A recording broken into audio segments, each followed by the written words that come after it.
मैं बढ़ाना चाहता हूँ।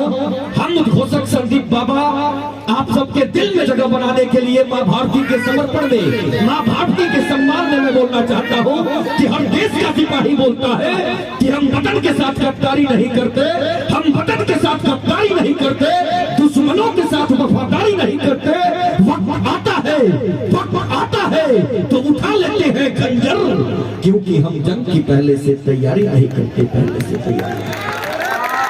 सतर्क हो जाओ, जब जैसन तब तैसन ना बुझे तो मरद कैसन। केहू बा दीवाना नहीं हर में, जब जौना समय बाजत रहे हमने के गीत संगीत की शुरुआत रहे, आज तक 20 साल से प्रमोद प्रेमी जी के हम देखत नहीं, भोजपुरी के एकलौता ऐसा गायक, ऐसा अभिनेता, सिने स्टार है बिना विवाद के सबके घर में, कोई भी जाति धर्म हो, सबके घर में जाके अपने दिल में जगह बनाता है। मैं चाहता हूँ कि आप सबको अच्छा लगा हो।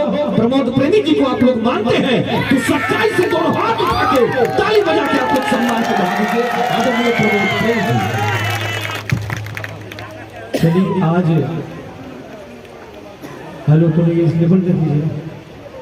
और 2 दिन पहले जो पहलगाम में जो घटना भइल बा बहुत दर्दनाक बा, पूरे भारत आज दुखित बा। वो बात के लेकर के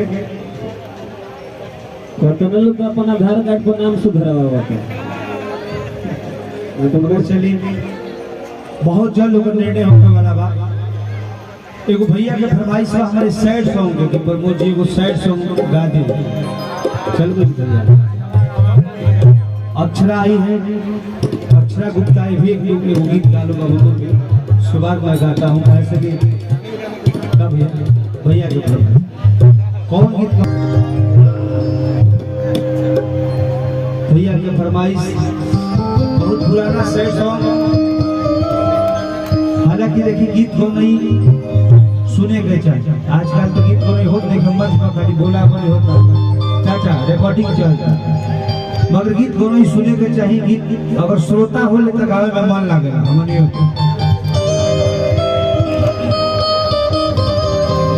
हमनी के मन ऐसा मन करे सही मन लगे।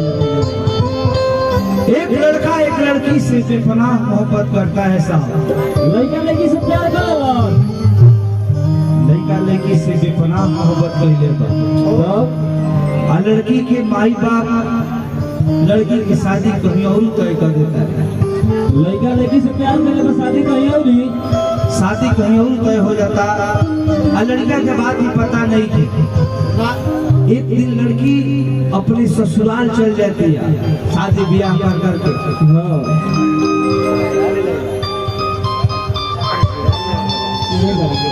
सुहाग रात के दिन बाबा सेज में बैठल रहे गुरुजी,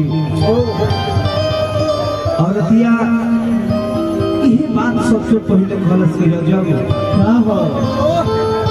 तारा मर्जी बा कुछ कल, तारा मर्जी बात मत कुछ कल। दादा कहाँ के बाकी हो भरी प्रेमी के लगे जाए तो जेकरा मिले सही है के देखी ना तो खाना ना खा, से बात ना करी तो बरस ना करी, वो प्रेमी से रवा दूर मत करी। हमारे मर्जी बात पूछू कर लिया आज के रात पूछू छो कर लो 5-6 भाई से आन भइल बड़ा सो बने पार हो जाए। वो औरत रो के देखी अपने मर्द से बात कहती है कैसे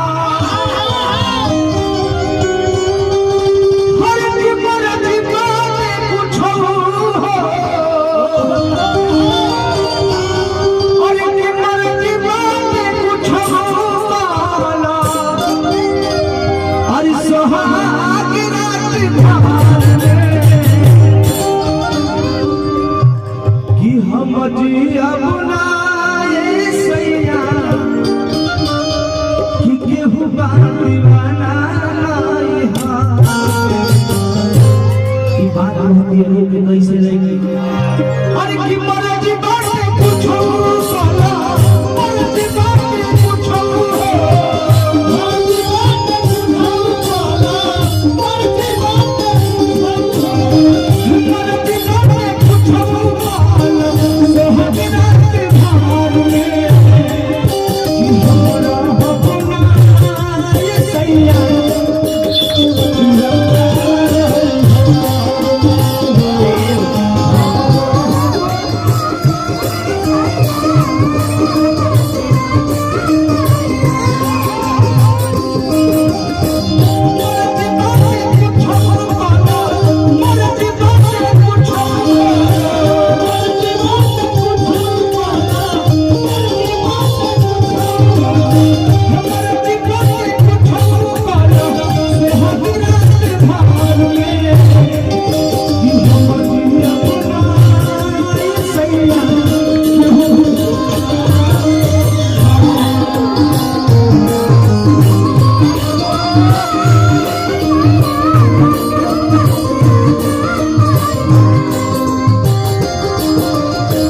कि तोहरा से पहले बानी केहू के हमारा हो तोहरा से पहले बानी केहू के हमारा हो कि मुनुके के मनले बानी दिल से भागा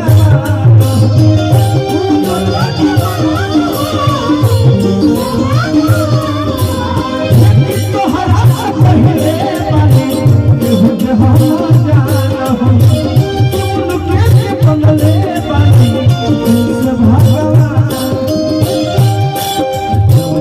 भगवान हमारा के कहीं जीवन हाँ लक्ष्मी कहते राजा जी कि बदमाशी राजा जी कि सजते ही सजा दे बदमाशी राजा जी सजते ही सजा दे बदमाशी राजा जी अगर यही रे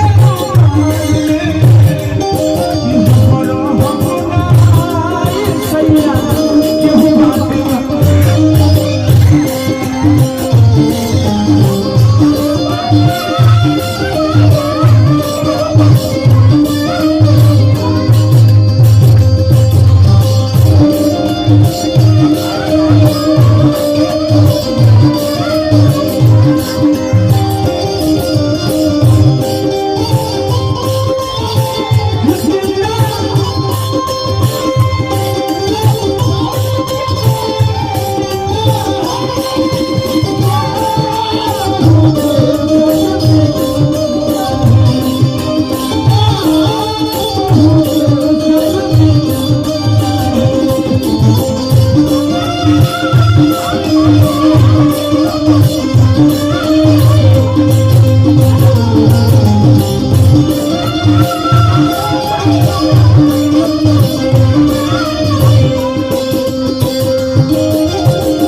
शरीर कहना लगे बाबा कभी चलवा तारा बिना जिंदगी में मेरी ना लगे कि रात भर खाती तो आई बानी तो